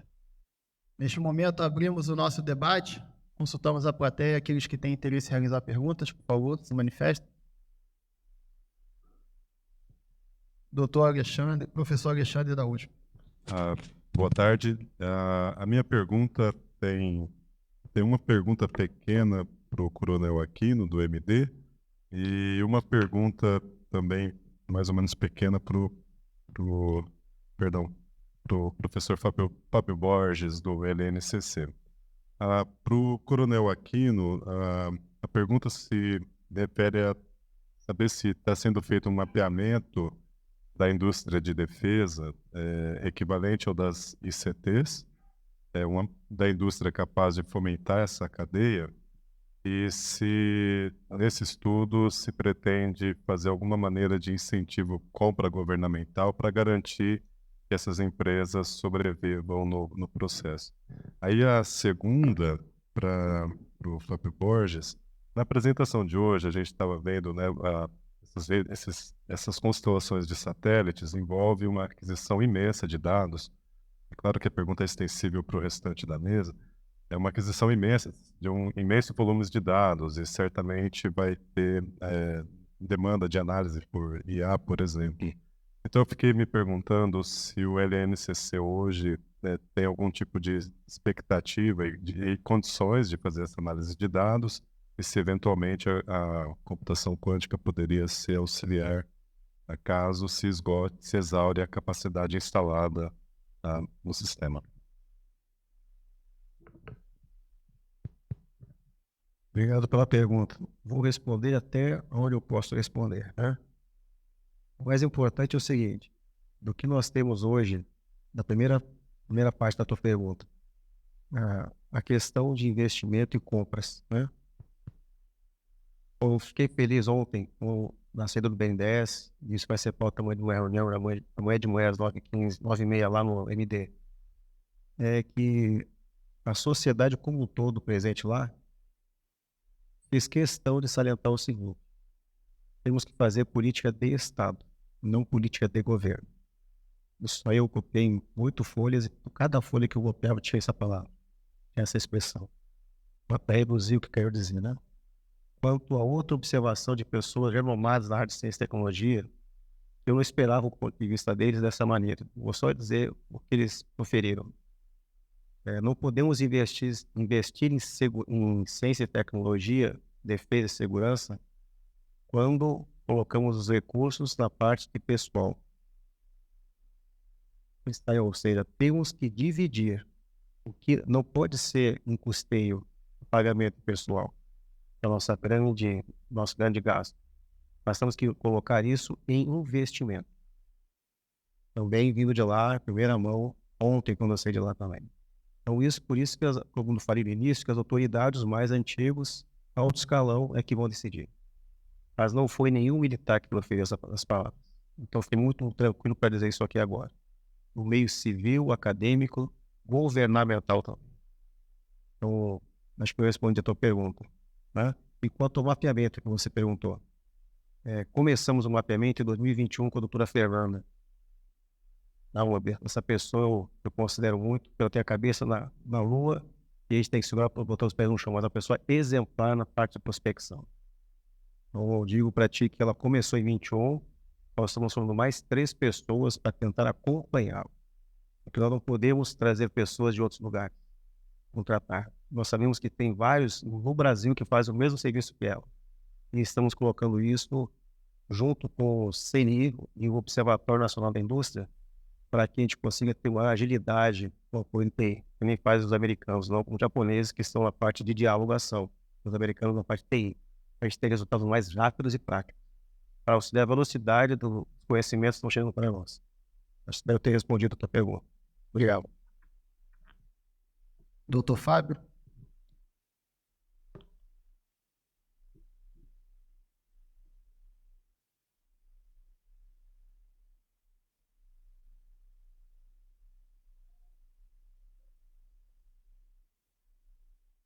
Professor Alexandre, depois eu passo o contato do Dr. Fábio para fazer a pergunta para ele. Professor Fernando, do IME.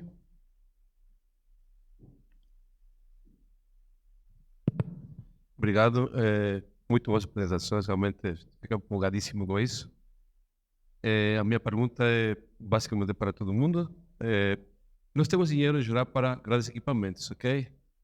O meu problema é manutenção corretiva preventiva. No NB4, por exemplo, isso vai ser um grande gargalo, né? E eu não sei como você faz. CTI. Então, eu gostaria realmente de saber quais são as formas que nós temos, porque a prevenção corretiva é um problema, essa preventiva que ou seja, está prevenindo e quando quebra, apela para quem, né? Então, em geral, as agências nunca lembram disso aí. Então, o que vai ficar parado, fica velho, fica obsoleto, e em geral é difícil você aprovar os projetos com o dinheiro certo para prevenção, para correção, tá? Porque é muito caro, né? Então, se vocês me dão a dica, eu fico muito agradecido. Como vocês lidam com isso? Eu não sei se ajuda porque talvez o CNPI seja um caso singular, mas assim, no nosso contrato de gestão a gente tem liberdade para distribuir recursos, né, para contratos de manutenção preventiva e corretiva, e aí não estamos dependendo das agências especificamente para editais, para realizar essas operações, mas acho que isso é pergunta que talvez outras pessoas possam acrescentar.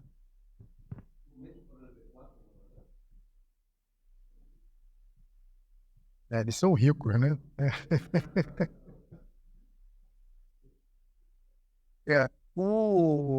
Esse é um grande problema, né, Fernando? A gente sabe disso, né? Há uns anos atrás, eu fui num evento lá em Maceió, né, fazer um seminário, né, numa época que os departamentos de física do Nordeste cresceram muito, né, muito equipamento, contratações, prédios novos, etc. E aí um professor me levou para visitar umas instalações, que esses microscópios, né, coisas de nanofabricação. E aí ele falou assim, olha, isso aqui está tudo parado, né? São coisas de milhões, né?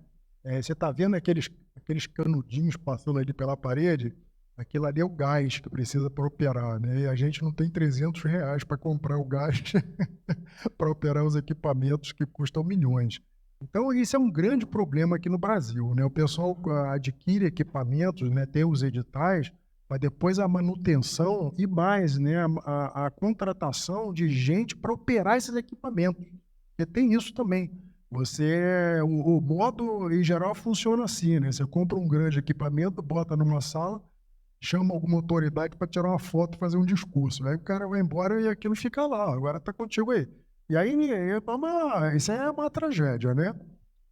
No meu caso em particular, nesses projetos todos aí, né, eu tenho tido a sorte de conseguir manter projetos com a Petrobras. E esse projeto do Laboratório de Tecnologias Quânticas, ele é resultado direto disso. Porque esse chip aí que o Roxinol mostrou e eu mostrei, ele foi desenvolvido pagando pós-docs e estudantes e comprando insumos com um projeto de tecnologias quânticas com a Petrobras. Então, foi fundamental. Isso acabou levando ao desenvolvimento e o convencimento do MCTI a fazer uma encomenda para a FINEP, que agora, ou seja, a coisa está crescendo, né? Mas não sei até quando isso vai. Então, esses equipamentos todos, eles têm uma certa garantia. Eu acho que a gente vai conseguir mantê-los por alguns anos.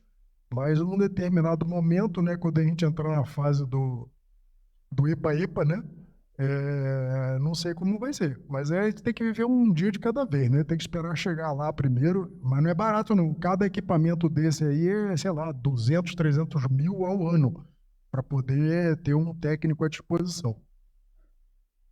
Meu amigo Ivan vai me permitir uma réplica que eu acho que não é apenas a quantidade de recursos, mas a gestão, não é? A agilidade e a flexibilidade na gestão. A gente viu não só a questão dos equipamentos, a manutenção dos equipamentos, mas até a própria contratação, né? Pela administração direta. Você tem, talvez, posso falar porque eu sou também professor da UFRJ, você tem também uma flexibilidade um pouco menor do que nós temos no CNPq, por ser uma organização social. E não sei se nós somos ricos, mas como eu falei no início, se nós somos ricos, todos são. Todos são, né? Porque é uma infraestrutura para uso de todos, né? Então, isso é que eu queria destacar. Eu queria fazer coro com o Ivan aqui, falando que o CNPq é o nosso primo rico, tá? Brincadeira, queria fazer... mas a gente é o primo pobre. A gente é os caipira ainda, ele é o fazendeiro. Fazer coro com o professor Ivan nessa questão de, assim, a gente tem recurso para comprar um equipamento, mas a hora que dá algum problema, é um problema. O dinheiro costuma ser carimbado, né? Mas aí é uma questão da estrutura do governo, né? Fica difícil a gente questionar esse tipo de estrutura, uma estrutura governamental pesada, burocrática, necessária, né? Mas que a gente deveria tentar dar uma facilitada. Dentro do 8666, por exemplo, havia um artigo específico discriminando que itens para pesquisa poderiam ser dispensados de licitação. Mas a gente nunca conseguiu usar isso. O Marco Legal de Ciência e Tecnologia, ele foi regulamentado em 2016? 2017? Foi enviada uma cartilha, né, para o pessoal do jurídico, mas até hoje a gente dá umas patinadas com o que pode, o que não pode, como é que funciona, porque existe toda a questão do entendimento legal também em cima disso daí. Né? Então, a indústria de pesquisa, ela precisa sair dos corredores acadêmicos, dos centros de pesquisa, e partir para, não vou dizer o ataque não é a palavra correta, mas enfim, né? Um ataque ao arcabouço legal, para que o arcabouço legal possa nos atender também, para que a gente possa cumprir a nossa missão da maneira devida. Tá? Um exemplo que eu posso dar é a Dicer, a cortadora de substratos lá do CTI. Tá? A gente está com ela parada faz 1 ano. É um equipamento que foi adquirido em 2006. Tá? Deu problema. A gente vem tentando consertar ele. Só que a gente está enfrentando várias dificuldades, porque a gente tem que conseguir recurso para ver se consegue comprar as peças de um equipamento que já saiu de linha. E a gente tem outros equipamentos similares ali em Campinas, né, em regiões próximas, só que o CTI era o único equipamento que permite trabalhar com diversos materiais. A gente corta vidro, a gente não corta só silício. A Dicer é um equipamento que foi feito para cortar lâminas de silício. A gente corta silício, neobato de lítio, nitreto de alumínio, vidro, máscara litográfica, placa de circuito impresso. A gente faz cortes de silício linha por linha, se for necessário. Então, assim, não é... o chip tem 3 por 5 milímetros. Põe lá, 3, 5 milímetros, a máquina faz tudo. Não. A gente faz o primeiro corte no centro, depois corta 3 milímetros, depois corta 5, depois corta 7,5, depois corta 200 milímetros, a gente corta fotônica. Então, assim, a gente tem um técnico específico para fazer o que precisar com essa máquina. Mas ela está parada já faz 1 ano. A gente não consegue recuperar ela de uma forma mais rápida, porque os recursos são carimbados, está difícil conseguir peça. As peças são difíceis de conseguir porque o equipamento saiu de linha. Estamos tentando, estamos contando com o apoio da Unicamp também, de outros parceiros, né, para a gente conseguir as peças, mas a gente chegou num ponto, por exemplo, material de consumo, a gente precisa comprar um chip. O que é um chip? Ele é um material de consumo, ele é custeio, ele é capital, porque vai ser instalado na máquina. Então chegou um ponto que assim, olha, não pode comprar isso porque não estava previsto no projeto que vai comprar chip não é custeio. Só que o buraco pode ser mais embaixo, né? Precisava ver com o pessoal do LNCC, né? Mas saiu noticiado, foi no ano retrasado, que em setembro o Santos Dumont teve que ser desligado porque não tinha dinheiro para pagar a energia elétrica. A energia elétrica que também é um problema do CTI. Tem hora que a gente precisa escolher se a gente corta a grama ou paga a energia elétrica, porque o recurso que vem é contingenciado, o orçamento a gente pede 10, vem 8, a gente pede 8, vem 7. Tá? Nesse ano de 2023, no ano de 2022, o valor de face do orçamento do CTI foi igual ao de 2004. O orçamento que a gente recebeu no Ministério da Ciência e Tecnologia. Tá? Não é culpa do Ministério da Ciência e Tecnologia também, coitado. Eles fazem o que podem. Né? Eu tenho certeza que se o Ministério tivesse mais dinheiro para passar, eles passariam. Mas eles não têm. É contingenciado, é cortado, não tem recebimento de impostos, aí a gente entra em macroeconomia. Mas o orçamento de 2022 foi o mesmo valor de fase de 2004.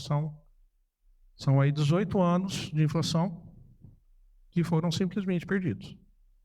Se a gente tivesse mantido o mesmo nível de investimento de 2004, o orçamento do CTI ia ser 3 vezes maior. Então, o problema existe, mas ele não é só a questão do dinheiro carimbado ou ter uma máquina de 200, $1 milhão que precisa de uma peça de R$20 para ser posta para funcionar. É um problema bem mais complexo que precisa de uma articulação política aí para que possa ser resolvido. Toda uma articulação política e jurídica para que possa ser resolvido. Obrigado pelas respostas. Próximo questionador, o professor Marcelo Lopes de Oliveira e Souza, do Instituto Nacional de Pesquisas Espaciais. Obrigado, boa tarde a todos.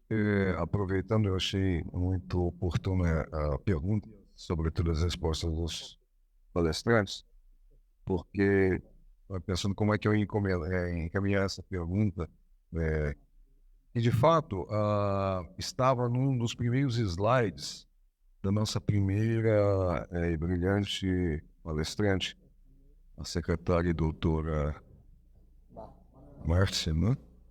Ela, acho que estava um problema, acho que quase todos estavam presentes, e ela apontou e colocou no canto do slide lá, com uma forma bem grande, o problema da temperatura. Depois nosso colega aqui, o professor Rouxinol, acentuou novamente nas instalações dele o ruído térmico e aqueles 4 níveis daquela montagem adquirida de algum lugar, né? 4 Kelvin, 1 Kelvin, 0.1 Kelvin e depois 1 milésimo de Kelvin. 4.000 Kelvin, se eu mal me lembro. Que ele deixou muito claro que são construções de cobre, extremamente puro, mas revestidas de ouro, por causa das propriedades térmicas do cobre, do ouro, etc, etc. Bom, depois alguns de vocês mostraram aquela maneira de fazer interferência. No final das contas, é a análise de Fourier, injetar o sinal pelos aqueles tubos, com osciladores, e faz o cruzamento, som e diferenças de frequências, e depois lei, etc, etc, etc, etc. Mas bem, ele até acentuou que se faz isso e se faz mesmo em vários outros anos. Aquilo é análise de Fourier feita de uma maneira física. Se faz isso em leitura de dados de radar, etc, que vem de satélites e outros contextos. Mas o que eu quero enfatizar aqui, e aí o professor da Unicamp, o senhor, tá? O senhor colocou no seu último slide, nos seus últimos slides, estou juntando os pontos da palestra para vocês verem onde é que isso vai chegar. Quer dizer, o senhor colocou 4 tecnologias lá, várias pessoas já tinham falado dos supercondutores em vários momentos, tá? Mas ninguém, digamos, acentuou esse aspecto, e o senhor disse que preferia os semicondutores, por razões, enfim. Então, eu os consulto o seguinte, quanto a essas tecnologias e essas aplicações, tá? A escrita, a leitura, a permanência, alguém falou em tempos de permanência até por T1, T2, janelas, pulsos, microsegundos, etc. Quanto elas são dependentes ou quanto elas são sensíveis à temperatura, o quanto elas requerem a manutenção de temperaturas extremamente baixas e, portanto, instalações e manutenção de instalações de temperaturas extremamente baixas, da ordem de até 4 milikelvins, tá? Que para efeitos práticos é o zero absoluto. O quanto disso? A pergunta é física, mas também de opções daqueles 4 caminhos alternativos que o senhor apontou. Não sei se eles são desigualmente por causa do meio, mas são igualmente por causa do fenômeno original, sensíveis ao ruído térmico e a outros ruídos que porventura existem. E qual é a ordem desses tempos e qual a ordem dessas temperaturas necessárias para se fazer um uso real, que não seja uma instalação monstruosa, que seja o tamanho dessa sala, não o computador quântico em si, mas o necessário para manter aquelas temperaturas na ordem de 1000 kelvins. Obrigado. Eu posso começar respondendo. Primeiro, eu acho que enfatizando de novo o que eu coloquei, eu acho que a gente não deve apostar em nenhuma das 4, mas tentar no Brasil desenvolver as 4 simultaneamente, porque assim, todas têm suas vantagens e desvantagens, né? Eu só mencionei uma das vantagens da plataforma de semicondutores, que é a escalabilidade, talvez seja mais fácil, mas isso não quer dizer que que não tenha desvantagens. Eu fui numa conferência no exterior que até dando um contraponto, né? Eu vi uma apresentação onde o cara começou a falar, nós temos 2 tipos de qubits que escalam e qubits que funcionam, né? Ou seja, tem pontos positivos e negativos em cada uma delas, né? Então, mas acho que esse ponto das baixas temperaturas é interessante ser mencionado, porque isso mostra que ainda tem muita pesquisa fundamental a ser feita no sentido de tentar reduzir as fontes de ruído nesses sistemas. Isso é uma coisa. Mas elas seriam igualmente sensíveis? Não. O mesmo igualmente sensível?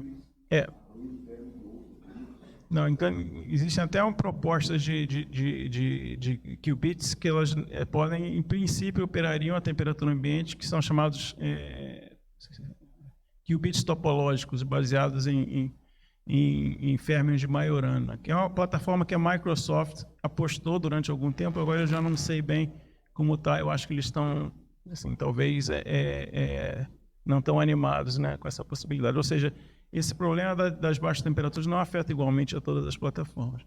Eu conheço melhor essas plataformas de estado sólido, que são supercondutores, semicondutores e Majorana, mas tanto nos supercondutores como nos semicondutores, a questão da temperatura é importante. Apesar de um semicondutor, de um chip clássico operar a temperatura ambiente, o chip quântico, por causa desses processos muito sutis de descoerência de spin, ele precisa de baixas temperaturas por enquanto, né? Então, como eu falei, é preciso realizar muita pesquisa e desenvolvimento para tentar melhorar esse cenário. Isso toca numa tecnologia habilitadora importante, que é a criogenia aqui no Brasil, né? Então, principalmente pelo o alto custo do hélio, né, líquido que você tem atualmente. Então, por uma coincidência, eu estou atualmente também no cargo de presidente da SBF, da Sociedade Brasileira de Física, e a gente tem discutido no âmbito da SBF criar uma rede de criogenia e também com apoio do Ministério, para a gente, primeiro, recuperar vários dos liquefatores que existem espalhados aí pelo Brasil todo, e segundo, por ter uma rede em lugares menores onde você não precisa de um liquefator, você possa comprar hélio por preços reduzidos comprando em quantidade. Então, eu queria destacar esse gargalo que também temos aqui no Brasil para entrar nessa área, que é o gargalo da criogenia, e que é algo que a gente está também prestando atenção. Posso complementar rapidinho?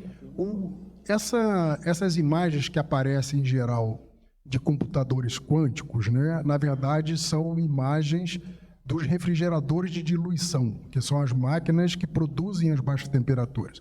O chip quântico mesmo é uma coisa pequenininha que está lá embaixo. Isso, mas essa técnica de produção de baixíssimas temperaturas, na verdade o chip ele opera em torno de entre 10 e 20 milikelvin, né? Um refrigerador de 4 milikelvin é sem carga, né? Quando você começa a mandar sinal lá para dentro, ele esquenta. Mas essas máquinas, elas existem há décadas, isso é comercial, né? No projeto que eu apresentei aqui, nós acabamos de comprar uma dos finlandeses lá, que é a mesma parecida com a que o Rouxinol tem. Então, é um criostato que tem hélio 4, que é esse hélio que o Rodrigo está se referindo, mas tem o hélio 3. O hélio 3 é muito valioso, custa caro pra caramba. E ele é mantido num ciclo fechado. E até, tem uma tecnologia lá que circula o hélio 3 no hélio 4 e o negócio vai resfriando lá. né? Mas são máquinas comerciais que produzem essas temperaturas ultra baixas e as mantêm durante meses. E mais, as máquinas modernas, todas elas vêm com o que se chama de ciclo fechado, ou seja, não se perde o hélio. Então, o hélio, apesar de ser muito caro, né, 1 litro de hélio, acho que está o quê? 400, 500 reais, 1 litro de hélio. Né? São 3 garrafas de Double Black, que é uma coisa absurda, né? E tem milhares de criostatos pelo Brasil, e alguém tem que pagar por isso, né? E mais, o hélio está acabando. Né? Os americanos compraram todas as agências de hélio do mundo, né? Porque o hélio está acabando. E não recuperam. Então, esse ciclo fechado, né, eles prometem mitigar um pouco essa situação. Mas é tudo comercial, é standard, então a produção e manutenção das baixas temperaturas é uma coisa, não é o problema da computação quântica. O problema é fazer os chips funcionar. Perfeito. Está encerrado o período de debate, pela premissa do tempo. Agradecemos os palestrantes. Finalizando as considerações em relação ao primeiro encontro nacional, as considerações, não o evento. O evento é o nosso comandante que vai encerrar. Mas as considerações, o doutor Ricardo Cotrim perguntou, né, quanto tempo vai levar para a gente poder fazer mais que o BIT, ter mais gente fazendo, né? Se a gente olhar para a plateia, doutor Ricardo, temos o professor Fernando, líder do projeto Quantum do IME, e ao lado dele, o tenente Fadu, oriundo da arma de comunicações, um tenente combatente, que faz engenharia no IME. E um aluno do professor André Chaves, capitão aviador Derlian, que também é físico, está no 3º ano de engenharia da computação, já está fazendo as matérias no mestrado em física. Então, nós arriscaríamos um número mágico de 6 anos para que militares já estejam diretamente formados e envolvidos nesse processo. E é muito interessante destacar a imagem do professor Fernando, porque o professor Fernando, por mais que seja civil, parece que ele é um oficial combatente, porque ele sente a dor do soldado.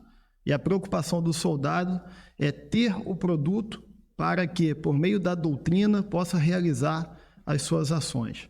Então, é mais um motivo que explica a liderança e a preocupação do Comando de Defesa Cibernética, órgão central do Sistema Militar de Defesa Cibernética, induzindo esse assunto no âmbito da defesa, e a preocupação do estamento político, né, também expressado pelo Coronel Aquino. No dia de ontem, tivemos aqui lideranças presentes, né, o ministro Marcelo Câmara, a secretária Márcia Barbosa, em reunião com o nosso comandante, o que expressa tanto a preocupação dos pesquisadores, quanto dos tomadores de decisão em altíssimo nível, envolvidos, engajados e comprometidos com as tecnologias quânticas. Feito essas considerações na parte da moderação, gostaríamos então de convidar o senhor General de Divisão Alain e o almirante para realizar a entrega de brindes aos nossos palestrantes.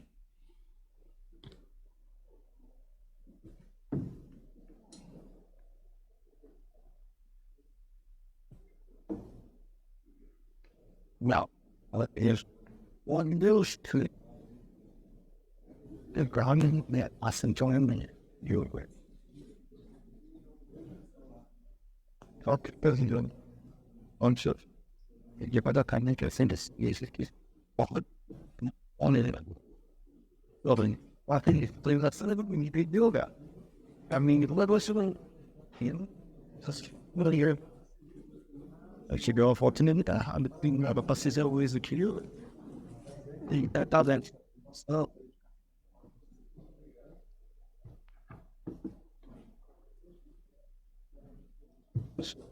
Without read that much like but as they still get sick. They should only try their own history more how you can and a class look with so good. No man. I know about that song must be never. Well suspect used good watch that you the all the fall out. No miss what kind of that.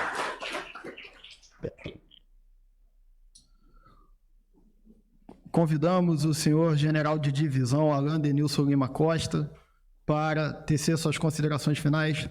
pelo primeiro Encontro Nacional de Tecnologias Quânticas para a Defesa.